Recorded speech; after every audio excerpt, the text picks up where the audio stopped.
Rajajinagar block Congress ಹಾಗೂ ಕನ್ನಡ ಸಾಹಿತ್ಯ ಪರಿಷತ್ ಅಧ್ಯಕ್ಷರಾದ TN ರಾಧಾಕೃಷ್ಣರವರು ಇಂದು 77ನೇ ಗಣರಾಜ್ಯೋತ್ಸವದ ಅಂಗವಾಗಿ ಧ್ವಜಾರೋಹಣ ಮಾಡಿ ಶುಭಾಶಯ ತಿಳಿಸಿದರು. ಗಣರಾಜ್ಯೋತ್ಸವ ಈ ಗಣರಾಜ್ಯೋತ್ಸವ ಸಂದರ್ಭದಲ್ಲಿ ಎಲ್ಲರಿಗೂ ಶುಭಾಶಯ ಕೊಡಲಿಕ್ಕೆ ಇಚ್ಛೆಪಡ್ತೀನಿ.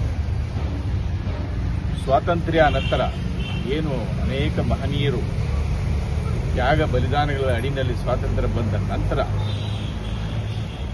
ಈ ಗಣಗಳು ಸಾಕಷ್ಟು ಗಲಾಟೆ, ಅದೇ ಸಾಮಂತ ರಾಜರು ಅವರವ್ರದೇ ಆದ ಇದಕ್ಕೆ ಪ್ರದೇಶಕ್ಕೆ ಹಕ್ಕು ಸ್ಥಾಪನೆ ಮಾಡಲಿಕ್ಕೆ ಕೊಟ್ಟರು. ದೊಡ್ಡ ಒಂದು ಗಲಾಟೆನೆ.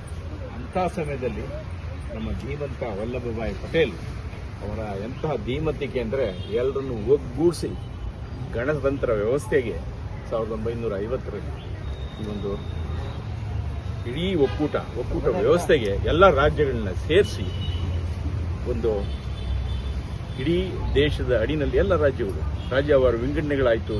ಸೊ ಅವರೆಲ್ಲ ಸೇರಿ ಒಕ್ಕೂಟ ವ್ಯವಸ್ಥೆಯಲ್ಲಿ ನಾವೆಲ್ಲ ಬದುಕ್ತಾ ಇದ್ದೀವಿ. ಅದಕ್ಕೆ ದೊಡ್ಡ ನಮ್ಮ ತ್ಯಾಗ ಬಲಿದಾನಗಳೇ ಸಾಕ್ಷಿ. ಮಹಾತ್ಮ ಗಾಂಧಿನಿ ಇವತ್ತು ಎಷ್ಟು ಮಟ್ಟಿಗೆ ನೆನೆಸ್ಕೊಂಡ್ರೂ ಸಾಲದು. ಈ ಒಂದು ಗಣತಂತ್ರ ವ್ಯವಸ್ಥೆಯಲ್ಲಿ ನಾವೆಲ್ಲ ಭಾಳ ಶಾಂತಿ, ಸುಖ, ನೆಮ್ಮದಿಯಿಂದ ಬದುಕ್ತಾ ಇದ್ದೀವಿ. ಅದಕ್ಕೆ ಸಂವಿಧಾನದ ಅಡಿ ಸಂವಿಧಾನ ಶಿಲ್ಪಿ ಅವ್ರನ್ನ ಕೂಡ ಇವತ್ತು ನೆನೆಸ್ಕೋಬೇಕು. ಎಲ್ಲ ಮಹನೀಯರನ್ನ ಇವತ್ತು ನೆನೆಸ್ಕೊಡುವಂಥ ದಿವಸ ಈ ಒಂದು ರಾಷ್ಟ್ರೀಯ ಹಬ್ಬ. ಅದಕ್ಕೆ ನಾವೆಲ್ಲರೂ ತಲೆಬಾಗೋಣ. ಎಲ್ಲರೂ ಸಹೋದರತ್ವದಲ್ಲಿ ಈ ಕಚ್ಚಾಟಗಳು ಅವು ಇವು ಬಿಟ್ಟು, ಈ ನೀವುಗಳಾದರೂ ನೋಡಿದಿರಿ ಭಾರತ ಎಂಥದ್ದು ದೊಡ್ಡ ದಾಪುಗಾಲು ಇಡ್ತಾ ಇದೆ ಅಭಿವೃದ್ಧಿನಲ್ಲಿ.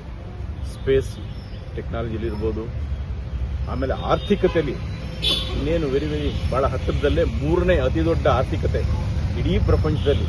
ಆ ಮಟ್ಟಕ್ಕೆ ಮಿಂಚ್ತಾ ಇದೆ Bharat. At the same time ಇಂಥ ಒಂದು ಸಮಯದಲ್ಲಿ ಕಚ್ಚಾಟಗಳು, ಕಿತ್ತಾಟಗಳು, ಈ ಟೆರರಿಸಮು ಇವೆಲ್ಲ ಹೊಡೆದೋಡಿಸ್ಬೇಕು. ಸೊ ಎಷ್ಟು ಸಮೃದ್ಧವಾಗಿ ಭಾರತ ಇದೆಯೋ ಅಷ್ಟೇ ಅಕ್ಕಪಕ್ಕದ ದೇಶಗಳು ಕೂಡ ನಮ್ಮ ಶತ್ರು ರಾಷ್ಟ್ರಗಳು. ಸೊ ಅಂಥ ಒಂದು ಅವರ ಕಿರುಕುಳದ ಸಾಕಷ್ಟು ಇದ್ದಾವೆ. ಇಂಥ ಒಂದು ಸ್ಥಿತಿಯಲ್ಲಿ ನಾವೆಲ್ಲರೂ ಅಪ್ರತಿಮವಾಗಿ ಒಗ್ಗಟ್ಟಾಗಿರಬೇಕು, ಸಹೋದರತ್ವ ಬೆರೆಯಬೇಕು. ನಾವೆಲ್ಲ ಒಂದು ಇಡೀ ದೇಶಾಭಿಮಾನವಾಗಿ ನಾವೆಲ್ಲ ಬೆಳೆಯೋಣ ಅಂತ ಹೇಳ್ತಾ ಮತ್ತೊಮ್ಮೆ ಶುಭಾಶಯ ಕೋರ್ತಾ ನಿಮ್ಗೆಲ್ಲರಿಗೂ